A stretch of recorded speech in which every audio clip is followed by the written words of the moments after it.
Admiral Jake Morrison stood at the wide window of Terra Prime, the biggest space station orbiting Earth. He held his coffee cup with steady hands, but his mind was anything but calm. Outside the thick glass, hundreds of alien ships floated in, perfect rows around the moon. They had appeared without warning just 6 hours ago, and nobody on Earth knew what to expect. The ships were beautiful in a strange way.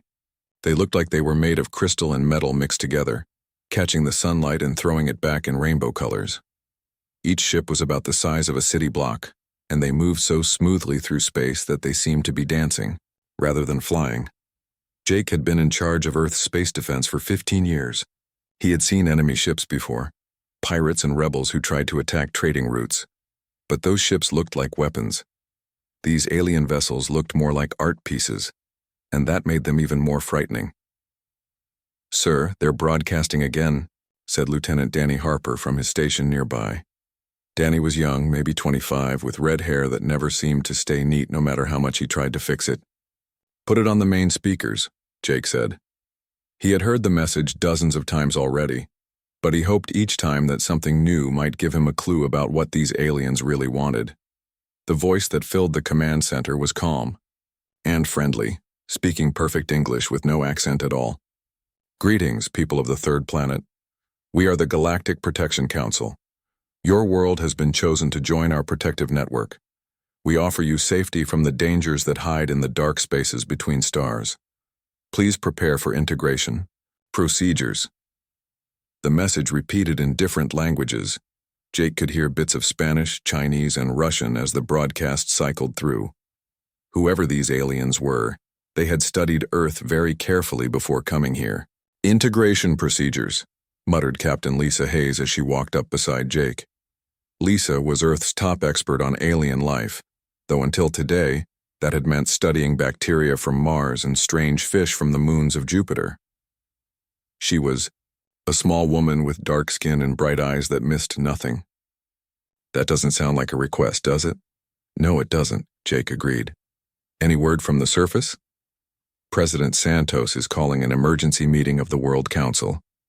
Every leader on Earth is asking the same question we are." Jake nodded. The question that nobody could answer was simple but terrifying. Protection from what? Dr. Peter Grant hurried into the command center, carrying a tablet computer and looking worried. Peter was the station's language expert, a thin man with gray hair who could speak 12 different Earth languages and had been trying to learn alien ones his whole career. Today was the first time he actually had alien language to study. "Admiral, I've been analyzing their broadcast signals," Peter said, slightly out of breath. "The translation is too perfect. They're not just speaking our languages, they're using exactly the right words to make us feel comfortable. Look at this." Peter showed Jake his tablet screen. It was covered with wave patterns and numbers that meant nothing to Jake, but Peter pointed to specific parts with excitement. When they say protection, the emotional tone is exactly what a human parent would use when talking to a child. When they say integration, they use the same tone that doctors use when explaining simple medical procedures. It's like they studied how to make us trust them. Lisa frowned. That's either very good diplomacy or very good manipulation. Before anyone could answer, alarms started ringing throughout the station. Jake spun around to look at the main display screen, which showed the space around Earth and the moon. 3 of the alien ships were moving, breaking away from the main group and heading toward Earth. "Sir, we're getting a new transmission," Danny called out. "It's on a direct channel to us." "Put it through," Jake ordered. This time the voice was different. It still sounded human, but there was something else underneath it, like hearing someone talk through water. "Terra Prime Station. This is Ambassador Cale Voth of the Galactic Protection Council. I request permission to come aboard your station to begin formal discussions with your leadership." Jake looked around the command center. Every person there was staring at him, waiting for his decision. He was a military officer, trained to protect Earth from threats. But how do you protect your planet from aliens who claim they want to help you? "This is Admiral Morrison," Jake said into his communicator. "Ambassador, you are welcome to dock at Terra Prime. We'll prepare a meeting room for formal talks." "Thank you, Admiral," We will arrive in 1 standard hour. The transmission ended, leaving the command center in silence except for the soft beeping of computers and the hum of air recyclers. Colonel Ryan Bell, Jake's second in command, stepped forward. Ryan was a big man with dark hair and a permanent frown who had fought in 3 different wars. He never trusted anyone easily, and Jake could see he was thinking hard about something. "Admiral, I don't like this," Ryan said quietly. "In all my years of military service, I've learned one thing. When someone shows up with superior firepower and offers to help you, they usually want something in return, something big." "What choice do we have?" Lisa asked. "We can't fight them. Look at those ships. Our best weapons probably couldn't scratch their paint." "Maybe," Ryan said, "but we can ask questions, lots of questions, and we can pay attention to the answers." Jake nodded. Ryan was right. Earth's survival might depend on how well they could figure out what these aliens really wanted. The next hour passed quickly as Terra Prime prepared for its first alien visitors. Jake ordered all weapon systems to be powered down, but ready, trying to show peaceful intentions while keeping options open. The station's doctors prepared medical equipment in case the aliens had different air or gravity needs. The kitchen staff even prepared food from different Earth cultures, hoping to make a good impression. When the alien ship finally docked with Terra Prime, Jake was waiting in the main airlock with Lisa, Peter, and Ryan. They wore their best uniforms and tried to look calm, but Jake's heart was beating fast. The airlock door opened with a soft hiss and the aliens stepped through. Jake's first thought was relief. The aliens looked almost human. They were tall, maybe 7 feet on average, with pale skin that seemed to glow softly. Their eyes were larger than human eyes and completely black, but their faces were kind and peaceful. They wore simple white robes that seemed to be made of the same crystal material as their ships. The leader stepped forward and bowed slightly. When he spoke, his lips moved perfectly with the words, but Jake had the strange feeling that the voice was coming from somewhere else.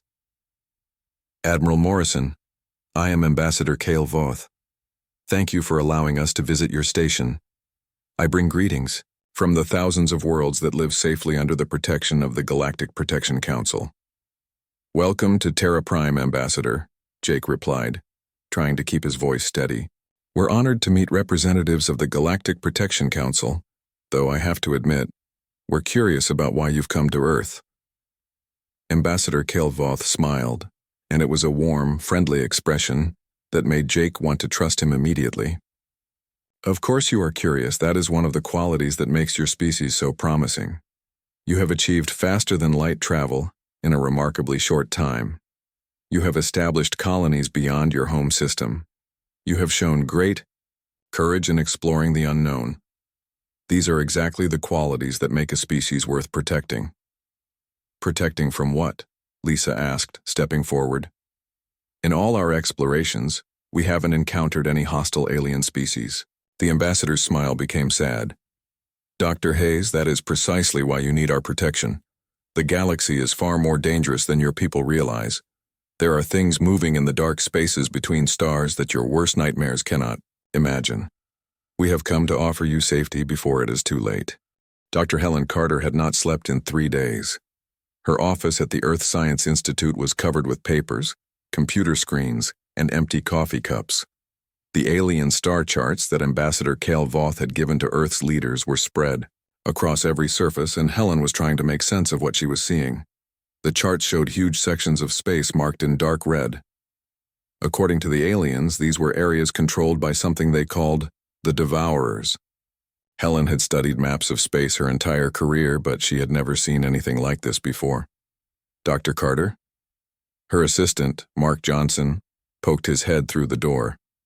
Mark was a graduate student who helped Helen with her research. He looked as tired as she felt. "The ambassador is here for your appointment."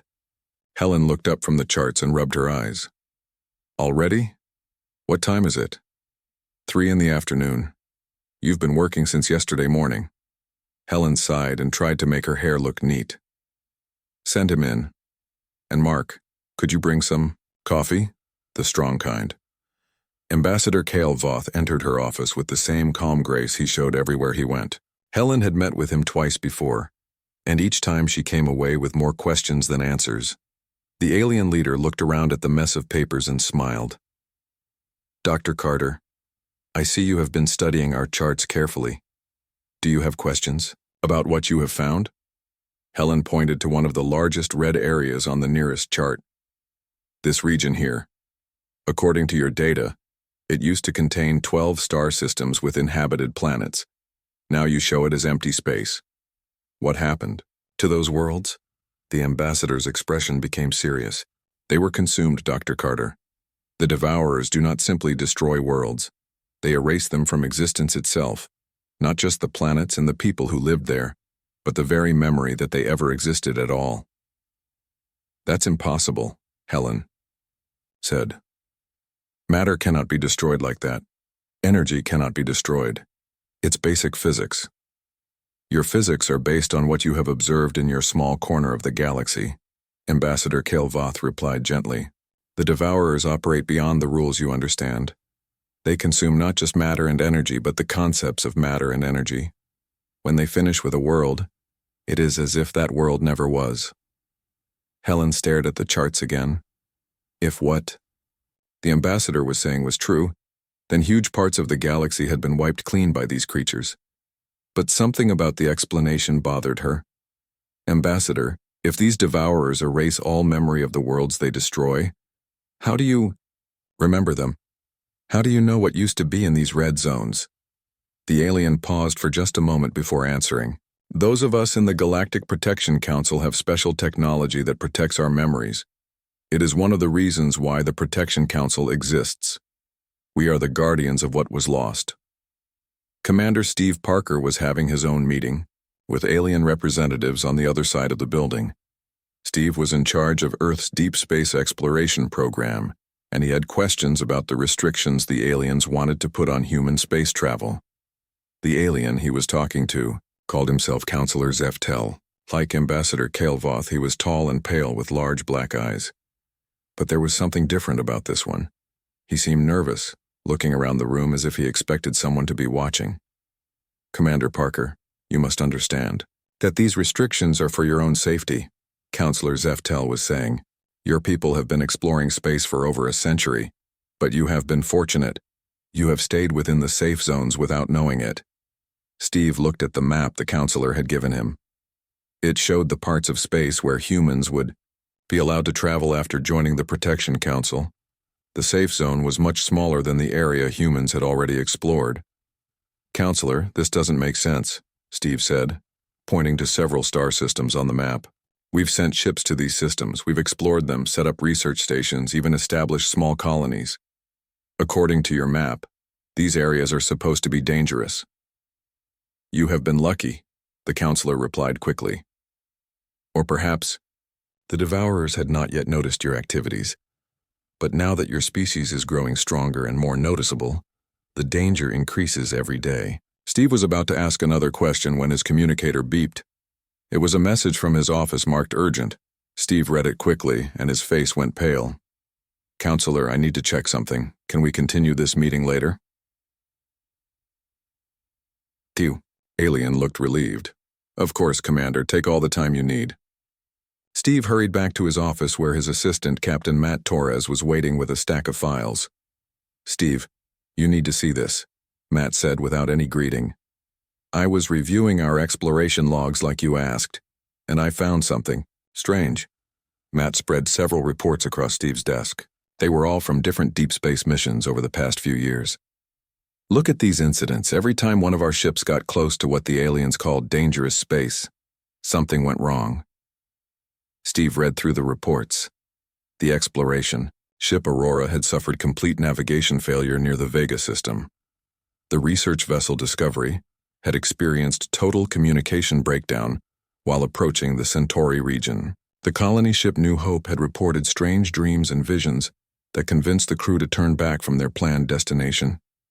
"These all happened in areas the aliens say are dangerous," Matt continued. "But here's the weird part. In every case, the problem started exactly at the boundary of what they call the safe zone. Steve felt a cold feeling in his stomach. Matt, get me the technical analysis reports on these malfunctions. I want to know exactly what caused these problems. While Steve and Matt were discovering troubling patterns in the exploration logs, Dr. Helen Carter was making her own disturbing discovery. She had been comparing the alien star charts with Earth's own astronomical data, and the numbers did not match. Mark, look at this, she called to her assistant. The aliens say this star system was destroyed by devourers 50 years ago, but according to our telescopes, that star is still there. It's still shining. Mark looked at the data on Helen's computer screen. Maybe our information is old. Light takes time to travel, so we might be seeing the star as it was before it was destroyed. Helen shook her head. No, that's not it. We've been tracking this star for decades. If it had been destroyed 50 years ago, we would have seen the light go out 5 years ago when the news finally reached us. But it's still there, still burning normally. She pulled up more data on her computer. And look at this system, and this one, and this one. The aliens say they were all consumed by devourers, but our telescopes show them as perfectly normal star systems. Mark leaned over her shoulder to look at the screen. Dr. Carter, what does this mean? Helen stared at the data, feeling sick to her stomach. Either our instruments are completely wrong, or the Galactic Protection Council is lying to us about something very important. Across the city, Lieutenant Commander Amy Foster was having similar doubts. Amy worked for Earth's military intelligence service, and her job was to analyze threats to human security. The Galactic Protection Council was definitely a threat, but maybe not in the way everyone expected. Amy had been studying reports from every human settlement beyond Earth. Mining colonies, research stations, trading posts, exploration bases, all of them reported the same thing. They had never seen any sign of these devourers or any other hostile alien species. More troubling, several of the reports mentioned strange equipment malfunctions whenever human ships tried to explore certain areas of space, the areas that were now marked as dangerous on the alien charts. Amy picked up her secure communicator and called her supervisor, Colonel Ben Davis. Ben, I need to talk to you about the Protection Council. I think we have a problem. What kind of problem, Amy? The kind where the people offering to protect us might be the ones we need protection from. There was silence on the other end of the line for a moment. Then Ben's voice came back, quiet and serious. My office. 1 hour. And Amy, don't talk to anyone else about this until we figure out what's going on. As the sun set over Earth that day, a small group of humans were beginning to ask dangerous questions. They did not know it yet, but their questions would soon put them in terrible danger. The Galactic Protection Council had been playing this game for a very long time, and they did not like it when their new subjects started asking the wrong questions. But they had never dealt with humans before. And humans, as they were about to learn, had a very annoying habit of asking exactly the wrong questions at exactly the wrong time. Lieutenant Commander Amy Foster met Colonel Ben Davis in a small conference room deep inside the military headquarters building. The room had no windows and thick walls that blocked electronic signals. It was the kind of place where people discussed secrets that could start wars or end them. Ben was a big man with gray hair who had been a soldier for 30 years. He had fought in conflicts on 3 different planets and survived battles that killed most of his friends.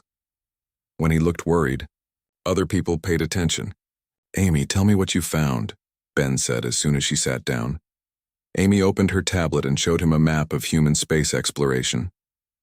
Ben, I've been checking every report from our colonies and exploration teams for the past 10 years. Nobody has ever seen these devourers the aliens are talking about. But look at this. She pointed to several spots on the map where the colors changed from green to red. Every time our people tried to explore beyond these boundaries, their ships broke down. Navigation systems failed. Communications stopped working. Crews reported nightmares and panic attacks, always at exactly the same places. Ben studied the map carefully. The same places the aliens now say are dangerous. Exactly. And Ben, I had our technical teams analyze the equipment failures, the energy patterns from the broken systems match, the power signatures from alien technology. Ben's face went pale. Are you saying the aliens have been sabotaging our ships? That's exactly what I'm saying. They've been keeping us away from certain parts of space for years, probably since before we ever met them. The question is why. While Amy and Ben were meeting in secret, Dr. Helen Carter was making an even more disturbing discovery. She had spent the entire night analyzing the alien star charts with Earth's most powerful telescopes and computers. Her assistant Mark Johnson brought her breakfast, but the food sat untouched on her desk. Helen was staring at her computer screen with the kind of expression people get when they realize the world is not what they thought it was. "Dr. Carter, you should eat something," Mark said gently. "You've been working for 18 hours straight." Helen looked up at him with tired eyes. "Mark, do you remember what Ambassador Cale Voth said about the Devourers? How they erase things so completely that even the memory of them disappears?" "Yes." "Why?" Helen turned her computer screen so Mark could see it. "Because I've been checking. There are claims against our astronomical records. According to the aliens, the star system Alpha 429 was destroyed by Devourers 60 years ago. But look at this." The screen showed a photograph of space taken by Earth's orbital telescope. In the center was a bright yellow star surrounded by several planets. "That's Alpha 429, Helen said. "Taken yesterday. If it was destroyed 60 years ago, we should have seen the light go out years ago. But it's still there, still shining, still perfectly normal." Mark frowned. "Maybe the aliens made a mistake about the date." "That's what I thought too. So I checked 50 other systems they claim were destroyed." "Mark, they're all still there. Every single one. The aliens are lying to us about these destroyed worlds." Mark sat down heavily in a chair. But why would they lie about something like that? Before Helen could answer, her secure phone rang. It was Amy Foster. "Dr. Carter, this is Lieutenant Commander Foster from Military Intelligence. I need to ask you some questions about the Galactic Protection Council. Can we meet somewhere private?" Helen looked around her messy office. "How private do you need?" "The kind of private where we won't be overheard by alien monitoring equipment." Helen felt her heart start beating faster. "My laboratory has a shielded room for sensitive experiments. Building 7, room 301. Can you be here in an hour?" "I'll be there." Danny Harper was having the worst day of his career. As a communications technician on Terra Prime, his job was to monitor all the signals going in and out of the space station. Since the aliens arrived, that meant watching hundreds of alien communication channels along with normal human traffic. The problem was that some of the alien signals didn't make sense. Most of their communications were easy to understand, even when they were speaking in their own language. The universal translators could handle those just fine. But there were other signals, hidden in the background noise, that the translators couldn't decode at all. Danny had been trying to crack these mysterious signals for days. He was good with languages and computers, and he had a feeling that these hidden messages were important. But every time he thought he was getting close to understanding them, the patterns changed. "Having trouble with the alien communications?" asked Dr. Claire Murphy as she entered the communications center. Claire was a language expert who had been working with the aliens since they arrived.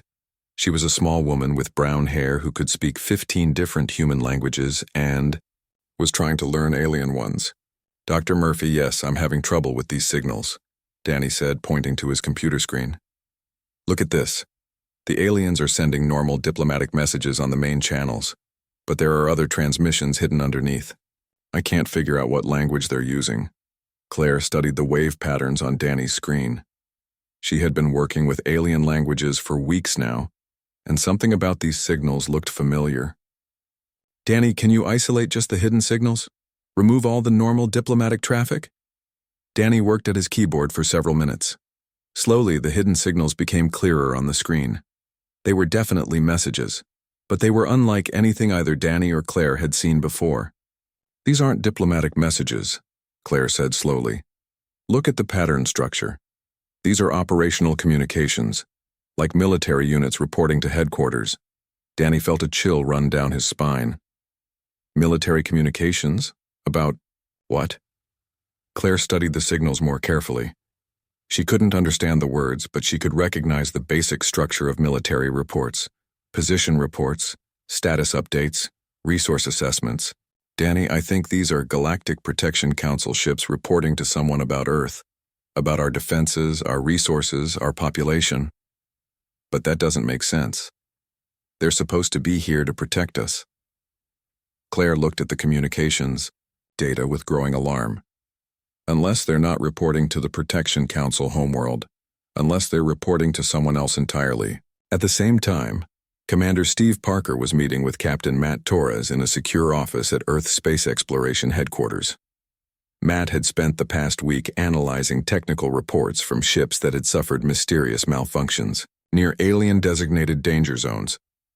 "Steve, you need to see this," Matt said, spreading detailed technical reports across the conference table. "I had our best engineers analyze the equipment failures from the Aurora, the Discovery, and the new Hope. They all show the same thing." Steve picked up one of the reports. It was full of technical diagrams and measurements that made his head hurt. But Matt had highlighted the important parts. The navigation failures, the communication breakdowns, the psychological effects on the crews, they were all caused by focused energy beams. Someone was using advanced technology to disable our ships and make our people want to turn back. Someone meaning the aliens.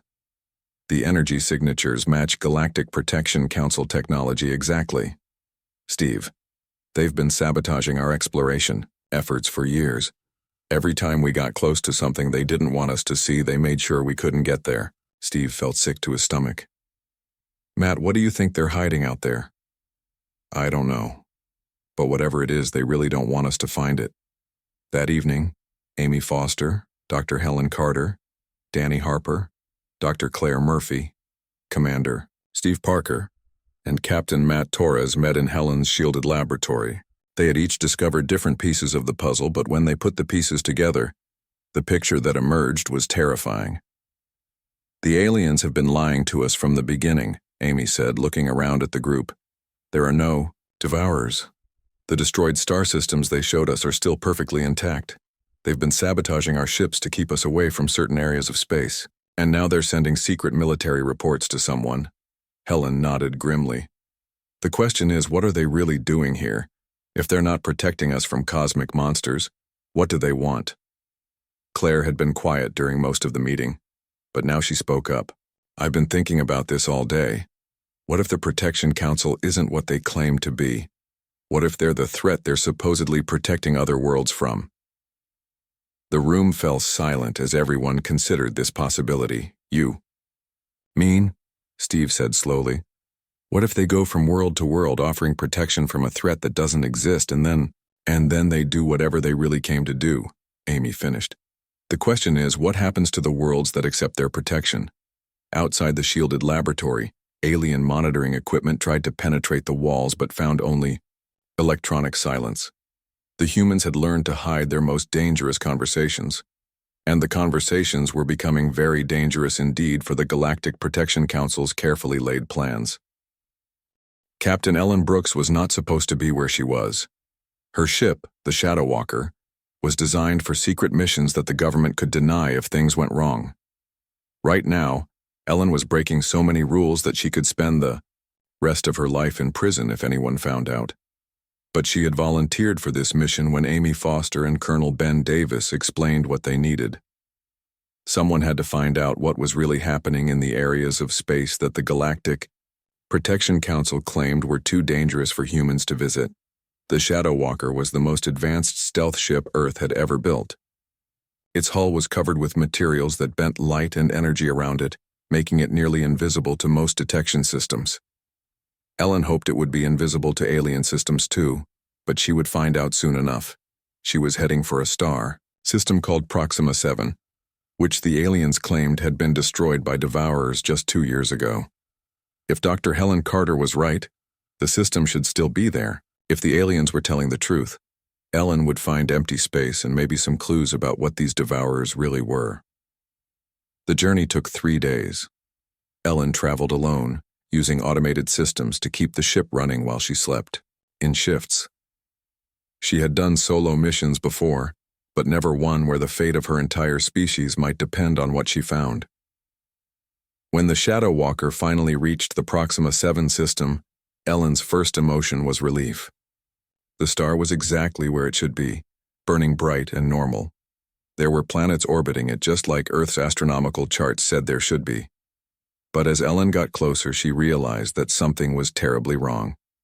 The third planet, which should have been covered with cities and forests according to the old survey reports, looked like it was being eaten alive. Huge machines the size of mountains were pulling apart the planet's surface. Massive ships were carrying away chunks of rock and metal. The oceans were being drained into enormous containers. Ellen activated her ship's recording systems and began taking pictures and videos of everything she could see. What she was watching was not destruction by mysterious cosmic monsters. It was industrial mining on a scale that made her feel sick. As she watched, she saw smaller ships moving between the mining vessels. They had the same crystal and metal design as Galactic Protection Council ships. Ellen zoomed in with her cameras and confirmed what she already suspected. These were not devourers destroying Proxima 7. These were the aliens who had come to Earth, offering protection. But the worst discovery was yet to come. As Ellen moved her ship closer to the planet, she detected life signs. There were still people alive down there. The original inhabitants of Proxima 7 had not been killed by cosmic monsters. They were being kept alive to work in the mining operations that were destroying their world. Ellen recorded everything she could, then began the long journey back to Earth. She carried with her proof that the Galactic Protection Council was not protecting anyone. They were the threat they claimed to defend against. While Ellen was making her terrible discovery, events on Earth were moving quickly. President Maria Santos had called an emergency meeting of the World Council after Dr. Helen Carter presented her evidence that the alien star charts were false. The meeting was held in the secure conference room beneath the United Nations building in New York. Every major world leader was there, either in person or by secure video link. Also present were Admiral Jake Morrison, Colonel Ben Davis, Amy Foster, Dr. Helen Carter, and several other people who had been investigating the Galactic Protection Council. "Ladies and gentlemen," President Santos began, "we have evidence that suggests the Galactic Protection Council may not be what they claim to be. Dr. Carter, please present your findings." Helen stood up and activated the large display screen at the front of the room. It showed side-by-side images of star systems. On one side were the alien charts showing empty space. On the other side were photographs from Earth's telescopes showing the same systems with stars and planets intact. The aliens claimed these 53 star systems were destroyed by creatures called devourers, Helen said. But our telescopes show that all of these systems still exist. They have been lying to us about the destroyed worlds. The room erupted in worried conversation. The Prime Minister of Britain asked, "Dr. Carter, is it possible that your equipment is wrong? Or that the aliens made honest mistakes?" "No, sir. We have confirmed these findings with telescopes on Earth in orbit and on our lunar bases. The star systems are definitely still there. The aliens are deliberately lying to us." Admiral Morrison stood up next. "There's more. We have evidence that Galactic Protection Council ships have been sabotaging human exploration vessels for years. Every time our people tried to explore beyond certain boundaries, alien technology caused their ships to malfunction." Amy Foster added, "We've also discovered hidden military communications between alien ships. They're not sending diplomatic messages. They're sending operational reports about Earth's defenses and resources." The president of Russia asked the question everyone was thinking. If they're not here to protect us, what do they really want? Before anyone could answer, an alarm sounded throughout the building. A communications officer rushed into the room and handed President Santos an urgent message. "Captain Ellen Brooks has returned from her reconnaissance mission to Proxima 7, Santos announced to the room. "She's requesting immediate debriefing. Her message says the situation is worse than we thought." 20 minutes later, Ellen Brooks was standing in front of the World Council, still wearing her flight suit and looking exhausted. The images she had recorded were displayed on the main screen, and the room was completely silent as world leaders watched the systematic destruction of Proxima 7. "The Galactic Protection Council is strip mining the planet," Ellen reported. "They're using massive industrial equipment to take apart everything valuable and ship it somewhere else. The original inhabitants are still alive. but they're being used as slave labor. The president of China asked, "Captain Brooks, did you see any sign of these devourers the aliens warned us about?" "No, sir. The only ships in the system belong to the Protection Council. There are no cosmic monsters destroying worlds. The Protection Council is doing the destroying." President Santos looked around the room at the other world leaders. "It appears we are dealing with a deception operation. The Galactic Protection Council goes from world to world, claims to offer protection from a threat that doesn't exist, and then systematically harvests the resources of planets that accept their help." The Prime Minister of Japan asked, "What happens to us now? They have hundreds of ships around our planet. Their technology is far superior to ours. How do we resist them when they decide it's time to start harvesting Earth?" Colonel Ben Davis stepped forward. "Madam President, we've been working on that problem. We have a plan, but it's extremely risky." "What kind of plan, Colonel?" "We let them think their deception is working while we secretly prepare for war. We pretend to agree to their protection while we develop weapons and strategies specifically designed to fight their technology. When they finally show their true intentions, we'll be ready." Admiral Morrison nodded. "We've already begun moving our most advanced military equipment to hidden facilities. Dr. Alan Rodriguez has teams working on weapons that can exploit weaknesses in alien technology. Engineer Kate Thompson is building shielded command centers that alien monitoring equipment can't detect." President Santos looked around the room one more time.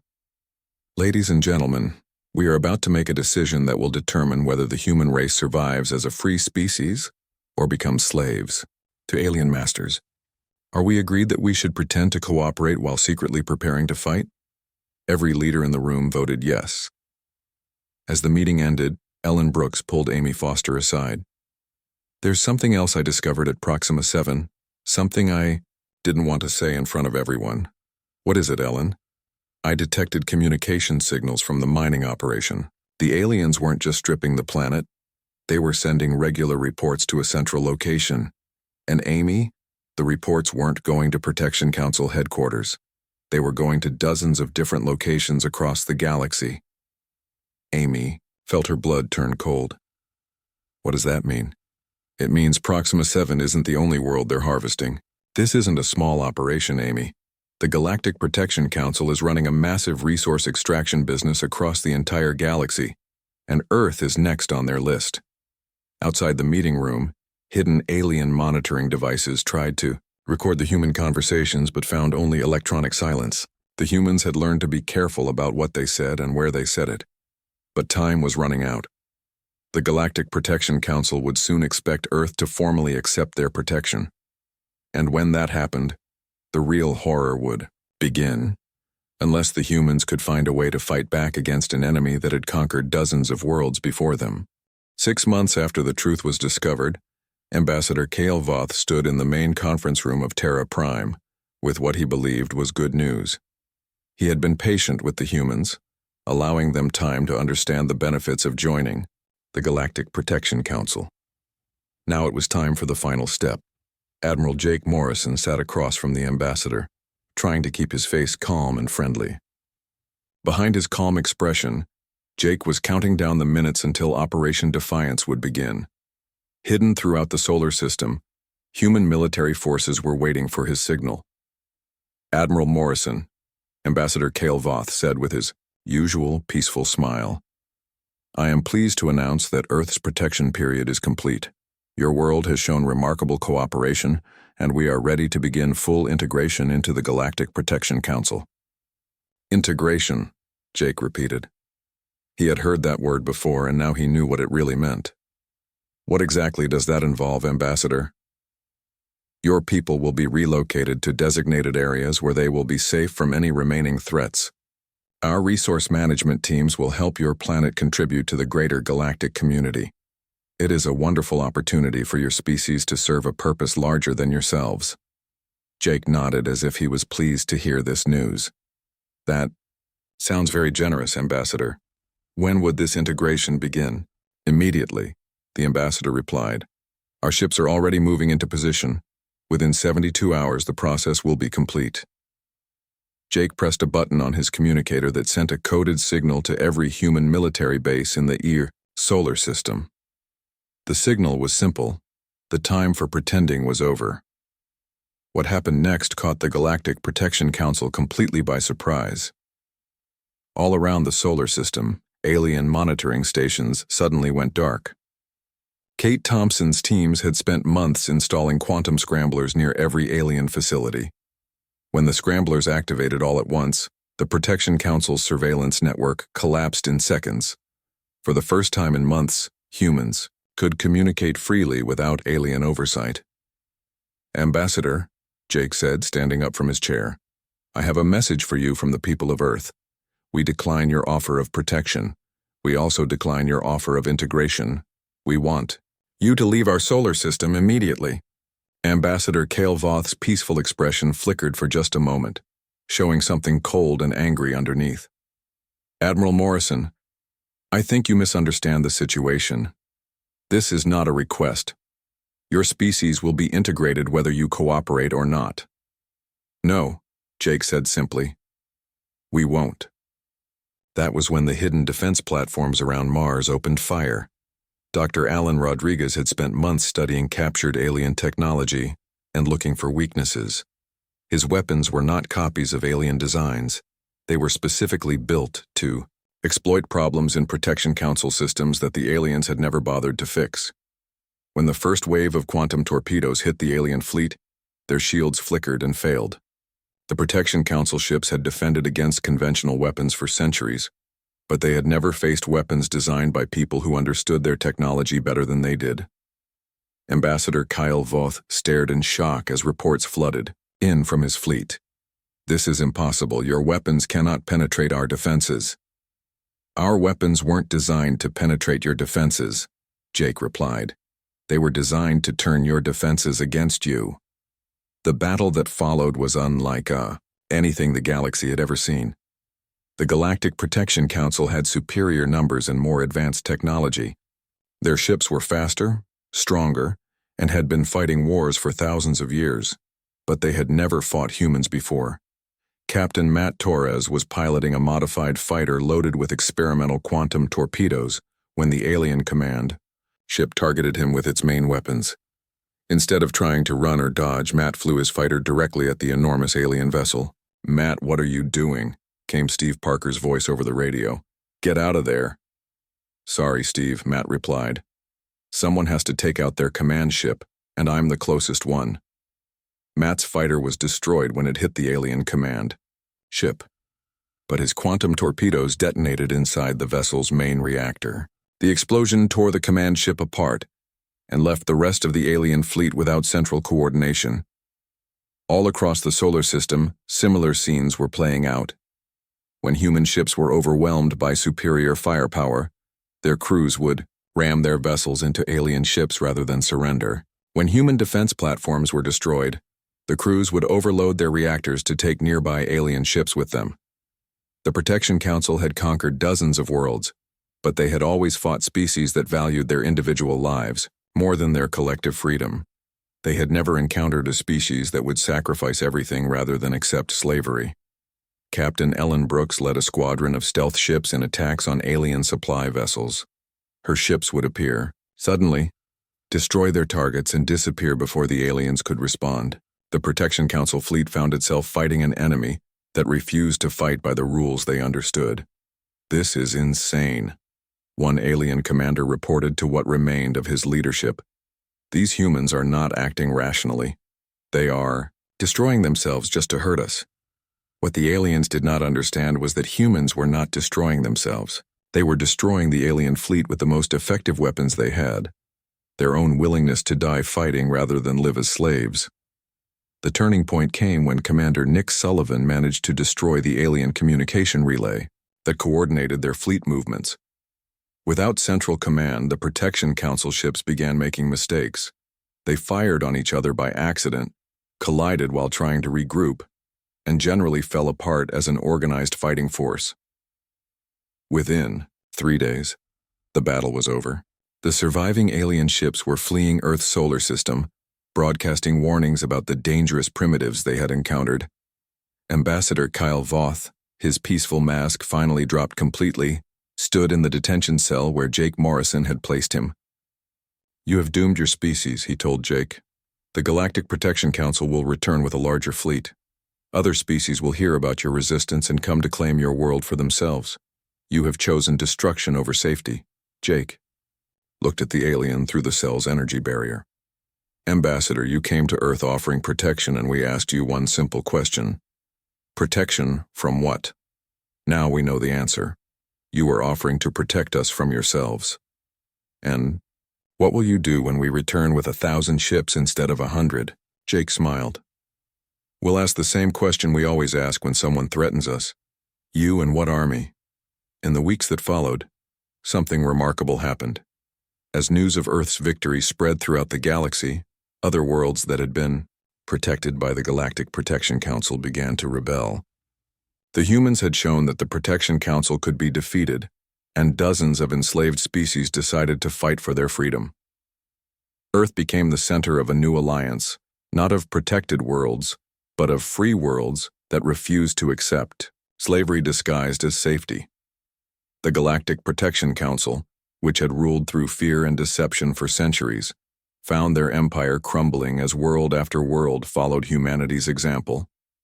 Dr. Helen Carter established the Free Worlds Communication Network, which helped coordinate resistance efforts across the galaxy. Captain Ellen Brooks led joint fleets of humans and newly freed aliens in attacks on Protection Council harvesting operations. Colonel Ben Davis trained military advisors who taught other species how to fight for their independence. The galaxy learned an important lesson from humanity's victory. When someone offers you protection, you should always ask one simple question. Protection from what? Because sometimes, the people offering protection are exactly the ones you need protection from. And in the darkness between stars, where the Protection Council had once claimed ancient horrors waited to devour unwary civilizations, human explorers began to venture forth. They carried a simple message for anything they might encounter in the void. Earth remembers.